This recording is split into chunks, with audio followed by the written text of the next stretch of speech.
Hello students, GPS online classes में आपका स्वागत है। सोशल साइंस के अंतर्गत हमारा चैप्टर हमारा देश भारत,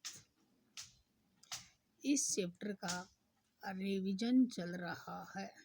ठीक है, इस चैप्टर के अंतर्गत आज अपन पढ़ेंगे भारत की स्थिति कि हमारा देश जो भारत है इसकी स्थिति के बारे में आज अपन अध्ययन करेंगे।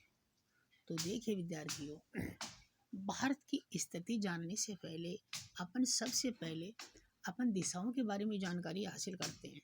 तो देखो, ये उत्तर दिशा, ये दक्षिण है, ये पूरब है और ये पश्चिम। कि हमको दिशाओं का ज्ञान होना जरूरी होता है। जब तक हम दिशाओं के बारे में जानकारी नहीं रखेंगे, भारत की ठीक स्थिति के बारे में नहीं समझ पाएंगे। ठीक है, तो देखिए, सामने ऊपर की तरफ उत्तर, नीचे की तरफ दक्षिण, अपनी जो दाहिने हाथ है पूरब और बाएं हाथ की तरफ पश्चिम दिशाएं, ये अपनी दिशाएं हैं। ठीक है, तो हम देखते हैं कि हमारा देश का नाम भारत है। ठीक है, और उसकी राजधानी है नई दिल्ली। अब हम इनकी स्थिति के बारे में अध्ययन करते हैं। तो देखिए विद्यार्थियों, भारत एक बहुत बड़े भौतिक विस्तार वाला देश है, क्योंकि ये काफ़ी बड़ा देश है। विस्तार में कमल हम इसका क्षेत्रफल देखते हैं, 32,87,263 वर्ग किलोमीटर क्षेत्र में फैला हुआ है। और वैसे भौतिक विभिन्नता की दृष्टि से अध्ययन करें तो इसको 5 भागों में बांटा गया है। ठीक है, तो देखिए, हमारा देश जो भारत है इसके उत्तर में हिमालय पर्वत है। कौन सा पर्वत है? हिमालय। और दक्षिण में इसके हिंद महासागर है, पूर्व में बंगाल की खाड़ी है और पश्चिम में अरब सागर है। ये भारत की स्थिति है। ठीक है, तो देखिए, भारत तीन तरफ से जल से घिरा होने के कारण, भारत तीन तरफ से जल से घिरा हुआ। तीन तरफ कौन से हैं? दक्षिण में हिंद महासागर, पूर्व में बंगाल की खाड़ी और पश्चिम में अरब सागर। तीन तरफ से जल से घिरा होने के कारण इसको प्रायद्वीपीय देश भी कहा जाता है।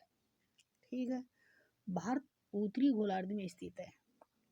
भारत जो पृथ्वी को दो बराबर भागों में बांटने वाली रेखा है 0 डिग्री, भूमध्य रेखा है विषुवत रेखा। तो भूमध्य रेखा के उत्तर की तरफ जो 23.5 डिग्री है कर्क रेखा, 23.5 डिग्री उत्तरी अक्षांश कर्क रेखा, ये भारत को लगभग दो बराबर भागों में बांटती है। ये भारत के मध्य से होकर के गुजरती है और ये भारत के लगभग 8 राज्यों से होकर के गुजरती है कर्क रेखा, जिसमें हमारा राजस्थान का दक्षिण छोर भी शामिल है। ठीक है, दक्षिण से उत्तर की ओर भारत के मुख्य भूमि का विस्तार 8 डिग्री 4 मिनट उत्तरी तथा 37 डिग्री 6 मिनट उत्तरी अक्षांशों के बीच में है। ठीक है, पश्चिम से पूर्व तक भारत का विस्तार है 68 डिग्री 7 मिनट पूर्व से 97 डिग्री 25 मिनट पूर्व देशांतरों के मध्य। ठीक है, तो ये हो गई हमारे भारत की स्थिति। ठीक है विद्यार्थियों, तो आज हमने भारत की स्थिति के बारे में अध्ययन किया है। ठीक है, नेक्स्ट अगले वीडियो में। Thank you.